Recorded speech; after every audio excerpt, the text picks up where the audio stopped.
Kano kawanvu mukko naye nkwegayiridde kawo obudde paka okamaleyo ndowooza onaafunamu ekyokuganyulwa. You've spoken about a new Uganda, and I asked this slightly a bit before, but I want to be a bit more specific. And what does this new Uganda look like with governance and democratic models? And that's all my questions. Thank you so much. Our vision of a new Uganda. Man! Bamodern dictator bakozesa ebintu biri bina okweremezaawo okusigala nga bali mu bukulembeze. Ekisooka kye bayita co-optation, ekitegeeza okugulirira abantu n'obazza ku sayidi yo. Naddala nga mu Uganda tulabyeko abantu bangi abaguliddwa ne badda ku sayidi ya gavumenti, bagulibwa na ssente oba okugulibwa n'okusuubizibwa obufu obutonotono. Kati nga Nobert Mao ekyamukolebwako. Ekyokubiri kye bayita censorship oba prohibition, nti ebintu ebyali badde bikolebwa okulaga gavumenti obubi bwayo, bo basalawo ne bateekawo envumbo either ku mawulire, either ku information, oba n'okuteekawo kafyu nti temusobola kutambula na kuorganizinga. Kati nga mu bukulembeze bwa Uganda saawa eno opposition kizibu nnyo okuvaayo ne organizinga oba ne mobilizinga olw'okubanga buli kimu bakiteekako envumbo. Tugeze recently wabaddewo ekintu ekibaddewo ekya sente zino eziri constitution ekya multi-party funding. Gavumenti yavaayo ng'eyita mu biteekateeka ebitali birambulukufu, bwetyo n'ekugira NUP okwakisesinga sente ezimobilizinga. Ekyokusatu kye bayita propaganda. Propaganda abantu abasinga ndowooza mukitegeera. Bajja ne bakureatinga ekiboozibozi ate ne kitambuzibwa nnyo. Propaganda ono ekiboozi kye bakureatinze kiba kikyamu. Naye olw'okubanga nti abantu saawa eyo beetaaga information, bakureatinga information enkyamu ne bagipushinga mu bantu. Ekyokuna kye bayita repression oba suppression.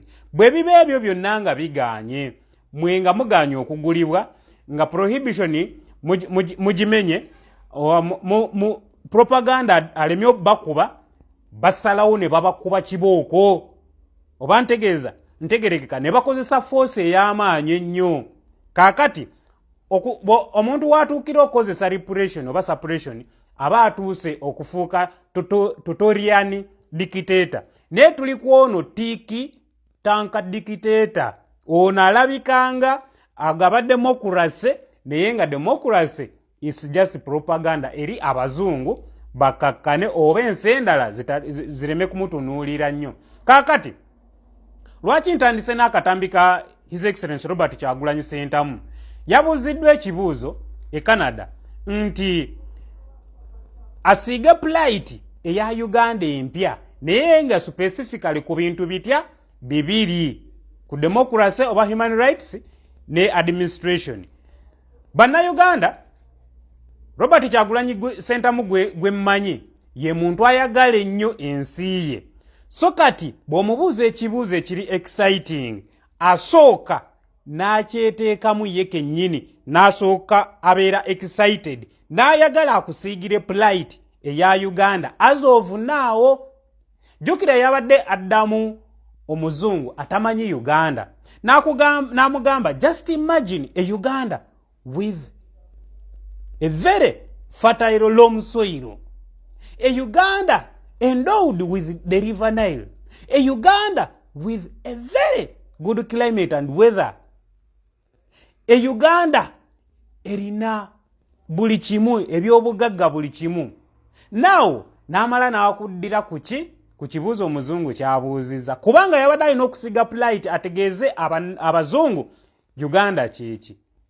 Naye n'akugamba nti obuzibu bwa Uganda buli bumu, obukulembeze, nti singa tumala okumanya Uganda kyeri, then what next? Kiki tulina ogiwa? N'akusiigira the 4A's mu education, okuli agriculture, okuli academics, okuli athletics n'endala, mwemalireyo.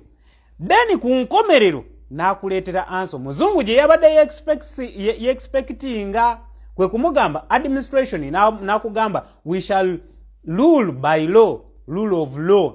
N'akugamba nti tujja kuwa abantu obuyinza, democracy abukale mu ggwanga. Byebyo bye mwabadde mwagala okuwulira. Olw'okubanga mwakoma mu P5 answer bababuuzanga who was the first man in Buganda nga mugamba kintu.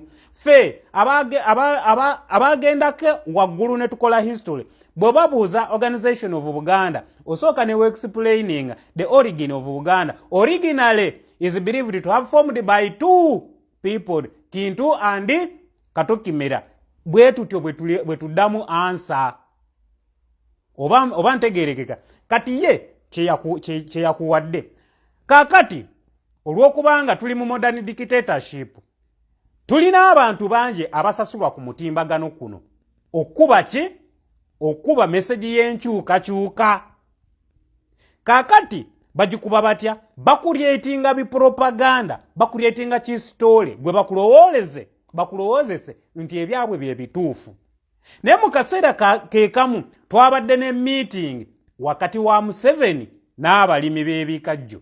Naye Museveni yabadde abasuubiza nga naawe bw'oba otegeera ng'olina ku bwongo ebintu byasuubiza abalimi bano osooka n'obitunuulira n'ogamba naye ono omusajja ali realistic, sooka omuwulire.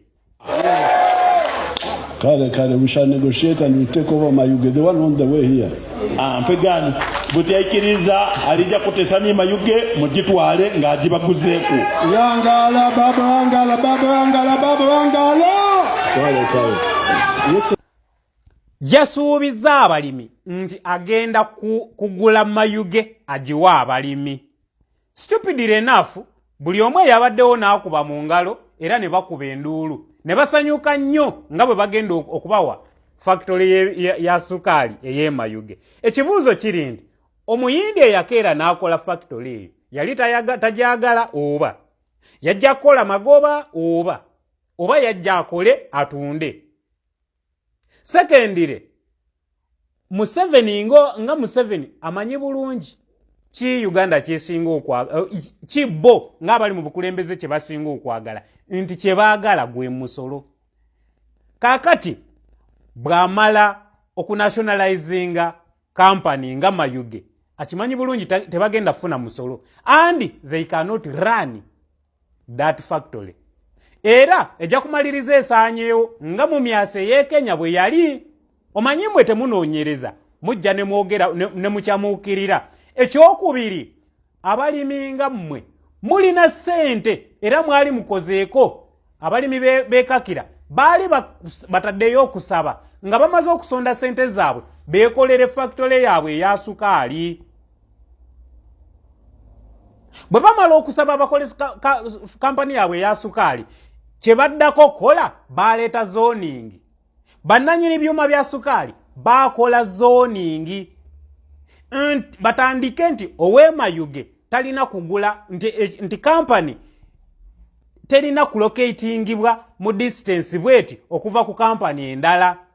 Ekitegeeza nga abalimi bano tebasobola kukola ki? Kukola company endala ya sukaali. Kakati saawa eno bali baguza ebyoya by'enswa bwe baavuddawo babawadde $40,000. Omulimi w'ebikajjo $40,000 girima ekemu azini bweba first plow $40,000 gikozesebwa only plowing first plow 1 hectare of land.